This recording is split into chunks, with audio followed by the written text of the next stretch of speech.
Middle class जो शख्स है उसको एक और बहुत बड़ा मसला ये है कि जी गाड़ी अब पहुंच से दूर हो गई है। जो गाड़ी पहले ख़रीद भी सकते थे अब वो इतनी महंगी हो चुकी हैं कि अब हम नहीं ख़रीद सकते हैं। सस्ती गाड़ियाँ ख़रीदने की ख्वाहिश रखने वाले शहरियों के लिए एक अच्छी खबर हम लेकर आए। बिल्कुल हमजा, वज़ीर-ए-आज़म इमरान खान जल्द ही नई ऑटो पॉलिसी की मंजूरी देंगे और नई पॉलिसी का मकसद गाड़ियों की कीमत को कम करना है ताकि मिडिल क्लास भी अब गाड़ियां खरीद सकेंगे। वो शिपे करते दिखाई दे रहे हैं। बिल्कुल ऐसे ही है ना। अब देखो इकरा हुआ क्या था, हुआ यही था कि इसकी बार बार मैं भी इसका जिक्र करता हूँ क्योंकि ऐसे हालात हो गए हैं कि आप गाड़ी लेते वक्त ना 1000 दफ़ा सोचते हैं कि नई गाड़ियाँ जो आई वो कहाँ पर आई। 45 लाख से लेकर वो 80 लाख की रेंज के अंदर आई कि जी कि इसके अंदर वो गाड़ियाँ जो भी थी उनके ब्रांड्स के तो हम नाम खैर नहीं लेते कि उसमें आई, लेकिन 10 से लेकर 20 के दरमियान गाड़ियां नहीं आई थी।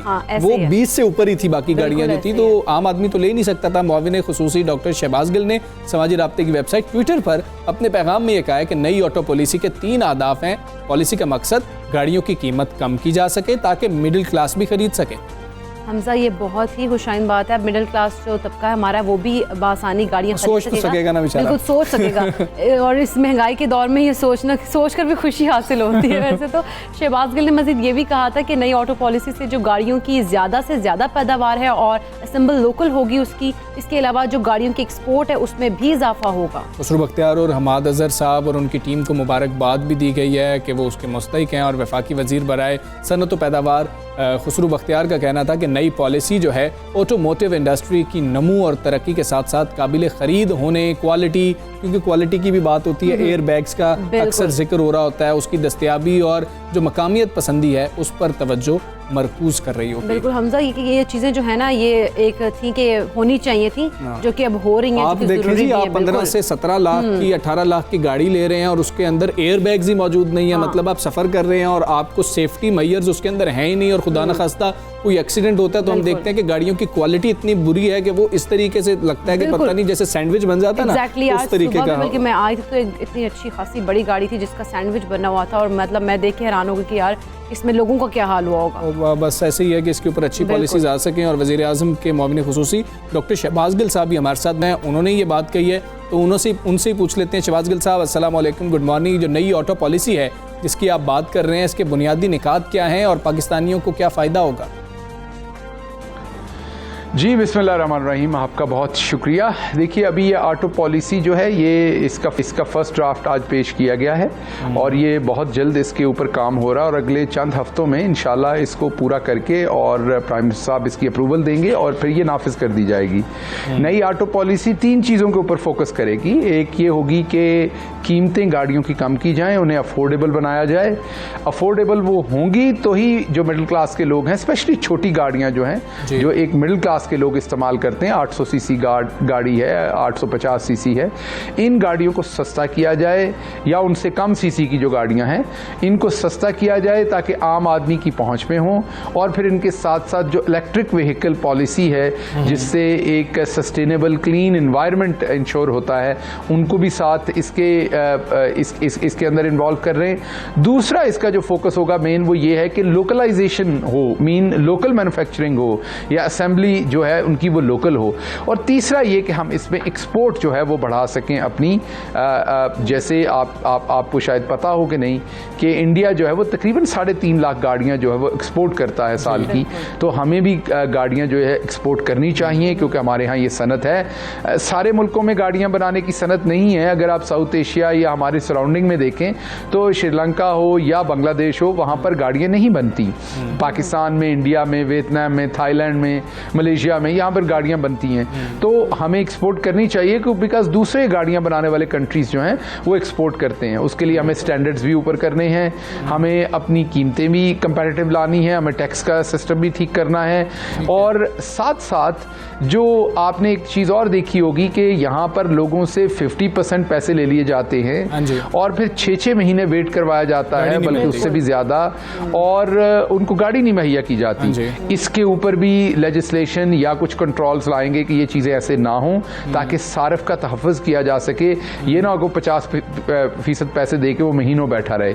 तो ये तमाम चीज़ें, गाड़ियों का जो पूरा एक सेक्टर जिसको तबाह किया हुआ है उसको दुरुस्त करने की कोशिश कर रहे हैं। जैसे पहले दूसरे सेक्टर्स के ऊपर रफ्ता काम हुआ, अब इससे ऊपर ये पॉलिसी आएगी और इसको भी इंशाल्लाह बेहतर करेंगे। बिल्कुल।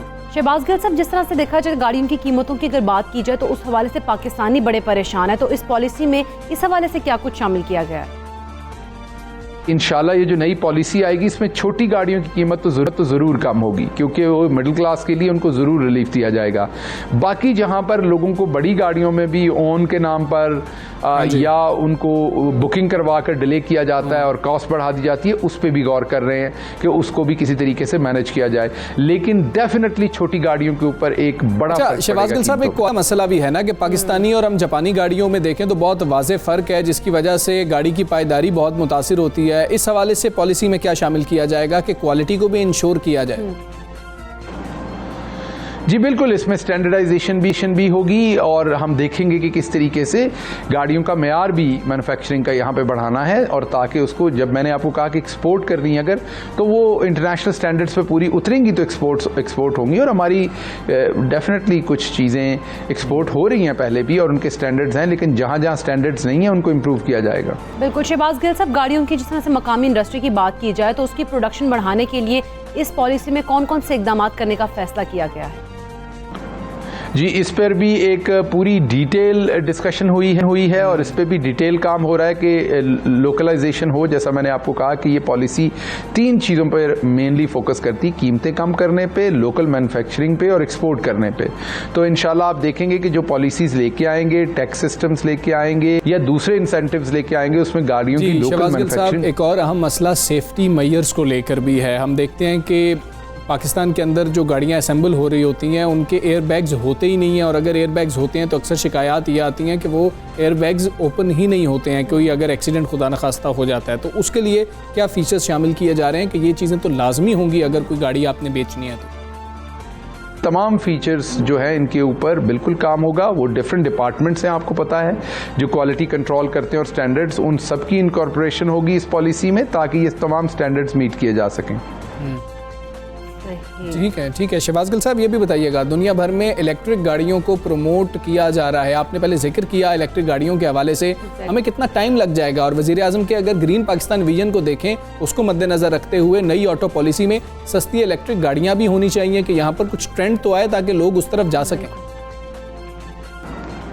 जी इंशाल्लाह हम इलेक्ट्रिक गाड़ियों को भी हम चाहते हैं कि उनकी जो इंपोर्ट है या लोकल मैन्युफैक्चरिंग है उस पर ख़ास मुराद दें ताकि उन गाड़ियों की ख़रीदो फ़रोख्त बढ़े और फिर उनके लिए एक इंफ्रास्ट्रक्चर बिछे पूरे मुल्क में, जहाँ चार्जिंग के उनके जो स्टेशंस होंगे जहाँ से वो चार्ज हो सकती हैं, ताकि वो इंफ्रास्ट्रक्चर आए। तो इस पर भी आपको खुशखबरी मिलेगी। डॉक्टर शहबाज गिल साहब, बहुत शुक्रिया आपका। सवेरे पाकिस्तान से आप बात कर रहे थे, और इकरा वाकई बहुत बड़ा ये मसला है कि कोई ऐसी जो है गाड़ी मिल जाए आम लोगों को, कुछ मिडिल क्लास से ताल्लुक़ रखने वाले लोगों को, जो वो चलें ख़रीद तो सकते हो आसानी से, तो फिर भी नहीं खरीद सकेंगे, लेकिन सोच तो सकते हो ना कि चलो ये हमारी रेंज में है। बिल्कुल हमजा, और दूसरा ये सेफ्टी मेजर्स वाली जो बात है वो बहुत ज़रूरी है, क्योंकि खुदा ना खास्ता कभी कोई हादसा पेश आ जाता है तो उसमें सेफ्टी मेजर्स के हवाले से सेफ्टी बैग्स, जो एयर बैग्स हैं वो लाजमी होने चाहिए। उससे आप बहुत हद तक उस एक्सीडेंट से, उस चीज़ से बच सकते हैं। और बिल्कुल ऐसा ना, क्वालिटी भी ऐसी होनी चाहिए कि खुदा न खास्ता एक्सीडेंट हो रहा हो तो ऐसा ना हो कि पूरी गाड़ी इस तरीके से आप देखें कि वो आप देख के आपको खौफ आना शुरू हो जाता है कि ये एक्सीडेंट इतना खौफनाक नहीं भी होता। और जब हम देखते हैं कि यार स्पीड भी ज़्यादा नहीं थी, 50-60 की स्पीड पे जो है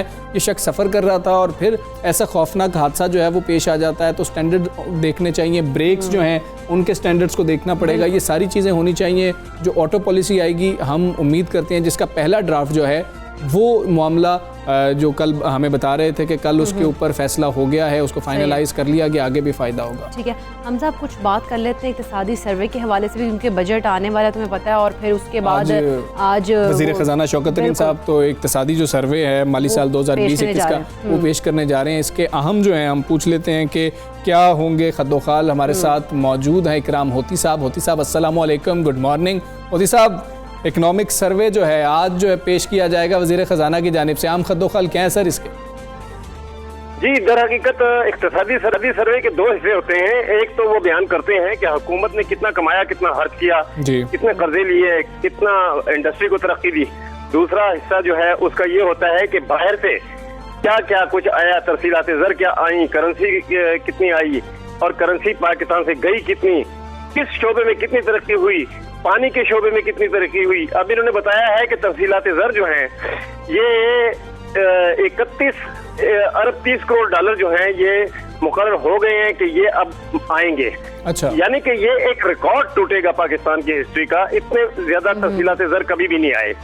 ग्रांट्स की मद में 994 अरब रुपए इन्होंने मुख्तस किए हैं, और इसका मतलब ये है कि 1000 अरब रुपए जो हैं वो ग्रांट्स की शक्ल में जाएंगे, और सब्सिडी में 501 अरब रुपए जाएंगे। इसका मतलब ये हुआ कि सब्सिडी जो बहुत ज्यादा काटनी थी वो नहीं किया हुकूमत ने, और ख्याल रखा है कि जो शोबे कमजोर हैं, तो मसलन ज़राअत और छोटी इंडस्ट्री और जो बाजार में जो महंगाई है उसको रोकना, इसके लिए उन्होंने 500 अरब रुपए मुख्तस कर दिए हैं। अब इसके अलावा सनती शोबा की तरक्की का हदफ जो है वो तकरीबन 7% रख दिया गया है। मैन्युफैक्चरिंग की तरक्की का जो हदफ है वो 6.2% रख दिया गया है। मजमूई जो सरमायाकारी है जो कि पाकिस्तान में बहुत ज्यादा अब चाहिए, उसका हदफ 16% रखा गया है। और नेशनल सेविंग्स का जो हदफ है कि वो कितना लोगों को मुनाफा देंगे, वो 5.13% ज्यादा होगा इस साल। जी ठीक है। करंट अकाउंट बैलेंस की अगर हम बात कर रहे हो इकराम होती साहब, तो वो भी सरप्लस बताया जा रहा है। जी, वो इस तरह है कि तकरीबन इस दफा जो खसारा है जो ट्रेड बैलेंस का, वो खसारा तकरीबन 20 अरब डॉलर के लगभग है। अब ये खसारा पूरा करने के लिए अगर आपके पास 20 अरब डॉलर हुए तो आप पूरा कर सकेंगे, लेकिन अब तो 30 अरब डॉलर आ रहे हैं। इसका मतलब है कि सूरत हाल बुरी नहीं है। जो करंट अकाउंट में जो सबसे अहम चीज है वो ये है कि आपके पास जो जखीरा ज़र है, जो उसमें कितने डॉलर हैं, कितने पाउंड हैं, कितने स्टर्लिंग हैं, कितने अमेरिकन हैं, कितने जर्मन फ्रांक हैं, ये जो सारी जो करेंसियां हैं, इसका बैलेंस क्या है आपके पास, टोटल क्या है। क्योंकि आपने रीपेमेंट करनी होती है कर्जों की भी, और आपने पेमेंट करनी होती है इम्पोर्ट्स की भी। तो ये एक बहुत अच्छी सूरत हाल बन गई है कि आइंदा पाकिस्तान में कर्जे वापस करने, आइंदा माली साल पाकिस्तान के कर्जे वापस करने में और नए कर्जे लेने में भी आसानी हो जाएगी, क्योंकि आप वापस कर रहे होंगे धड़ाधड़ कर्जे, तो उससे वो होगा। और जो महंगी शरह के यानी कि बहुत बड़े प्रॉफिट के जो बॉन्ड्स पाकिस्तान को अभी तक रिलीज करने पड़े हैं, उन बॉन्ड्स की तरफ नहीं जाना पड़ेगा। ठीक है इकराम मोती साहब, महंगाई की सालाना शरह की भी बात हो रही है कि उसमें इजाफा हुआ है, वो बताइएगा। जी 11% की शरह ये बताया जा रहा है, लेकिन दर हकीकत जो फूड बास्केट है उसमें 17 से 18% जो है महंगाई है। उस फूड बास्केट में महंगाई की बुनियादी वजह दो ही है, गैस और पेट्रोलियम प्राइसेस। ठीक है। उसके अलावा जो ट्रांसपोर्ट में खर्चा होता है और जो पेट्रोलियम प्रोडक्ट्स का और गैस का होता है छोटी इंडस्ट्री में, क्योंकि छोटी इंडस्ट्री पैकिंग करती है फूड की, और उनको बहुत ज्यादा बिजली और गैस के मसाइल होते हैं।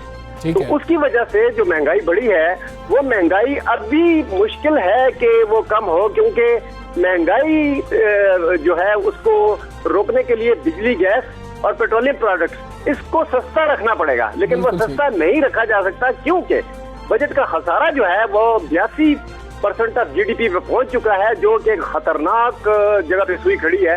तो कर्जे भी वापस करने हैं, खसारा भी पूरा करना है, टैक्स भी लेने हैं, और साथ ही ठीक है महंगाई कम करने में कुछ मुश्किलात का सामना रहेगा। इकराम होती साहब बहुत शुक्रिया आपका, सुबह मेरे पास से आप बात कर रहे थे, और हम उम्मीद करते हैं कि अगला जो बजट होगा वो भी अवाम दोस्त होगा, और अगला साल जो है माली साल वो वैसे ही पाकिस्तान के लिए बहुत बेहतर होगा। बिल्कुल हमजा, आगे बढ़े और कुछ बात कर लेते हैं पाकिस्तानियों की, क्योंकि पाकिस्तानी दुनिया में कहीं भी हो पाकिस्तान का नाम तो रोशन करते ही है। बिल्कुल ऐसे ही है, और हमेशा आगे भी ना नाम पाकिस्तान का रोशन करने के लिए पुरअज़्म दिखाई देते हैं। अगर बात की जाए बरतानवी नजात पाकिस्तानी अदाकारा अरमीना खान की, तो उन्होंने ट्विटर पर यह ऐलान किया है कि उन्हें बरतानिया में बर्नले के मेयर की तरफ से अवामी खदमात का सर्टिफिकेट दिया गया। हमजा क्या बात है। अरमीना खान ये भी कह रही हैं कि वो इस इनाम को इंतहाई आजिज़ी से कबूल कर रही हैं, और उन्होंने अवार्ड वसूली की तस्वीर भी शेयर की है, और पाकिस्तानी नयाद मेयर की तारीफ़ भी की। अरमीना खान बरतानिया में रिहाइश की वजह से वहाँ समाजी मसाइल समेत हर तरह की अवामी खदमात के लिए मुतहरिक भी दिखाई देती हैं। बिल्कुल हमजा, और वो जहाँ सोशल मीडिया पर बरतानिया के अंदरूनी समाजी मसाइल पर बात करती रहती हैं, वहीं वो पाकिस्तान समेत दुनिया भर के मसाइल को भी अपना मौजू बनाती हैं हमेशा। तो अरमीना से बात ना कर ली जाए कि वो हमारे साथ मौजूद हैं, और उनके हस्बैंड फैसल खान साथ मौजूद हैं। अरमीना अस्सलाम वालेकुम। फैसल अस्सलाम वालेकुम। सबसे पहले तो हमें ये बताएं कि आपको अवामी खिदमत का सर्टिफिकेट किन खिदमात की वजह से जो है पेश किया गया, जिसको आपने आजिज़ी से कबूल किया। अस्सलाम वालेकुम जी, मैं ये सवाल जो है फैसल मेरे लिए ठीक है आपको जवाब देंगे इसका। अस्सलाम वालेकुम। इनकी जो अवार्ड है इनको मिली है 3 मेन रीजंस के लिए। सबसे पहले इन्होंने जो organization Manchester Muslim community found की थी, इससे पहले जो ना हर कोई अपने गाने गा रहा था, हम काफी डिसऑर्गेनाइज थे। तो उन्होंने एक किस्म का यहाँ के जो मुसलमान पाकिस्तानी कम्युनिटी को एका दिया, हमें इकट्ठा कर दिया।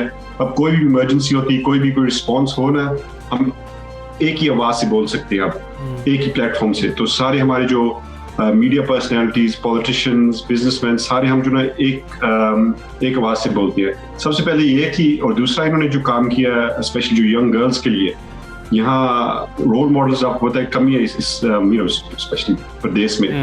तो इन्होंने अपनी आवाज उठाई है, अपनी जो हमारी जो खातून है उनको गाइडेंस दिया है, अपना कल्चर कायम करने की कोशिश की है।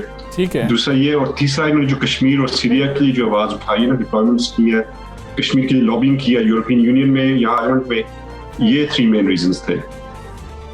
बिल्कुल। अच्छा, इस बारे में कहिएगा, क्योंकि बरतानिया जैसे समाज में पाकिस्तानियों को अपने कल्चर से जोड़ने के लिए बहुत काम करना मुश्किल होता है, तो कितना चैलेंजिंग था आपके लिए? और दूसरा इस बारे में बताइएगा कि मगरिब में कश्मीरी अवाम और फ़लस्तीनियों के लिए आवाज़ उठाना कितना मुश्किल काम है?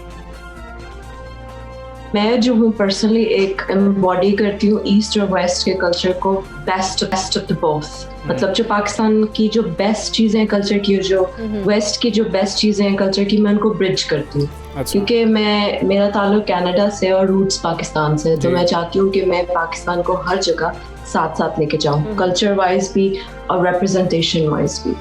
जहाँ तक आपकी बात है कश्मीर और इस तरह की चीज़ों को रिप्रेजेंट करना, तो ऑब्वियसली बहुत मुश्किल है। क्योंकि जब मैंने कश्मीर के लिए आवाज़ उठाई थी, जब मैडम प्रियंका चोपड़ा ने जब एज ए यूनिसेफ एम्बेसडर उन्होंने जब एक तरह की उन्होंने पार्शियलिटी दिखाई थी इंडिया की तरफ, मैं समझती हूँ कि वो इंडिया से ताल्लुक़ रखती हैं, लेकिन फिर भी एज एन एम्बेसडर आप साइड्स नहीं ले सकते। तो फिर मैं जब पाकिस्तान का केस जो है यूनिसेफ का लेके गई, तो एक बहुत ही कोल्ड सा रिस्पॉन्स मिला, जैसे कोई हैसियत नहीं है, क्योंकि हमारी जो वीक लीडरशिप है ना, उसकी वजह से ये मसले हैं। क्योंकि जब अब एक अफेक्टिव जो इन जगहों पे जो इस तरह की जानी पहचानी इंस्टीट्यूशंस है, यहाँ पे स्ट्रॉन्ग लीडरशिप्स बैठे हैं, अफेक्टिव लीडरशिप्स बैठे हैं, तो मैं कहती हूँ कि पाकिस्तान जो है मतलब बहुत आसानी से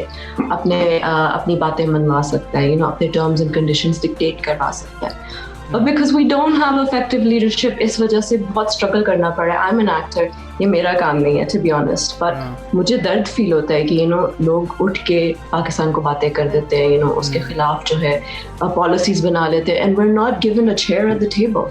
मतलब this is just ridiculous.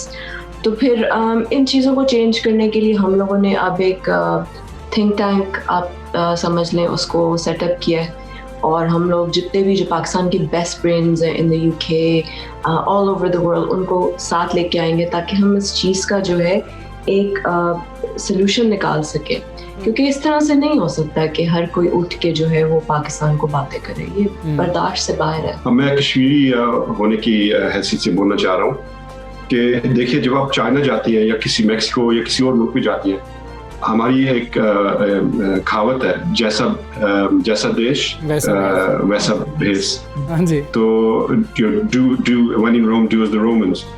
तो हमारी प्रॉब्लम ये है कि हम जो ना ऑडियंस जो है ना जिस मुल्क में हम हो रहे थे, उसके लिए हम मैसेज टेलर नहीं करते। तो हमारा नाकामयाबी का वजह ये है कि फॉर एग्जांपल इधर इंग्लैंड में यहाँ नारेबाजी, शोर शराबा, झंडा जलाना ये नहीं चला जाता, लेकिन हम उसी तरह कर रहे हैं काम, ठीक है, नारेबाजी वगैरह। तो हमें थोड़ा सा अपने आप को जो ना बदलना पड़ेगा, जिस तरह हम प्रोटेस्ट करते हैं, यहाँ जिस तरह लॉबिंग करते हैं। तो ये हम सिखाना चाह रहा हूँ और पैगाम में देना चाह रहा हूँ जो भी आपके जो व्यूअर्स हैं, कि जिस मुल्क में आप हैं उस मुल्क को समझिए, आप इंटीग्रेट करें और अपना जो पैगाम है और अपनी जो प्रोटेस्ट है उसके मुताबिक आप अरेंज करें। नहीं तो वो जो आवाम है वो सुनेगी नहीं। अगर आप चाइना में जाके चिल्लाएंगे उर्दू में, जिसको उर्दू समझ नहीं आती, वो क्या कहेगा? तो you have to change the language. ठीक है, वो प्रोटेस्ट का भी तरीकाकार है जो आप फैसल कह रहे हैं। अच्छा, ये बताएं कि बरतानवी तेज़ रफ्तार शहरी ज़िंदगी में प्रोफेशनल मसरूफियात हैं, उसके साथ अवामी खिदमत भी आप कर रहे हैं, किस कदर मुश्किल होता है और इन दोनों मामलात में तवाज़ुन पैदा करना आपको किस तरीके से आया, कैसे आपने सीखा? नहीं, मैं तो बचपन से करती आ रही हूँ वॉलंटियरिंग, और स्कूल से मैंने ये काम शुरू किया था क्योंकि मैंने अपने पेरेंट्स को देखा था, खासकर मेरी अम्मी जो है वो इस काम में बहुत ज़्यादा कनाडा में इन्वॉल्व थी, कम्युनिटी प्रोजेक्ट्स वगैरह, तो मैंने सब कुछ उनसे सीखा है।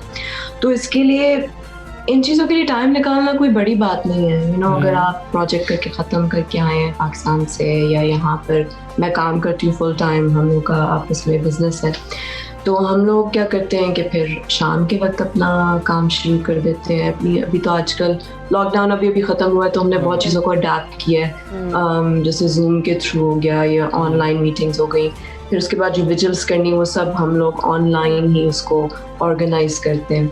तो बहुत कुछ हो सकता है जहाँ आपकी नियत पे दुनिया चलती है। बिल्कुल ऐसा ही है। अच्छा अरमीना, थोड़ा इस बारे में बताइएगा कि लॉर्ड वाजिद खान ने किस तरह से आपका इस्तकबाल किया और आपकी खिदमत को किन अल्फाज में सराहा? जी एक्चुअली मेरे लिए तो ये बिट ऑफ अ सरप्राइज था, क्योंकि उन्होंने मुझे उनके सेक्रेटरी की तरफ से हमें इनविटेशन आई एक टाउन हॉल के टूर करने की। तो शायद फैसल को पता था, मुझे नहीं पता था, मेरे लिए एक सरप्राइज था। तो उन्होंने बहुत अच्छे तरीके से हमें वहाँ पर इस्तकबाल किया। उन्होंने हमें अपने प्राइवेट चेम्बर्स में इनवाइट किया, हमने बहुत सारी डिस्कशंस भी की। तो बहुत ज़्यादा पाकिस्तान से उनको भी मोहब्बत है, वो कोशिश करते रहते हैं अपनी तरफ से भी कि वो अपनी कम्युनिटी को लिफ्ट करें।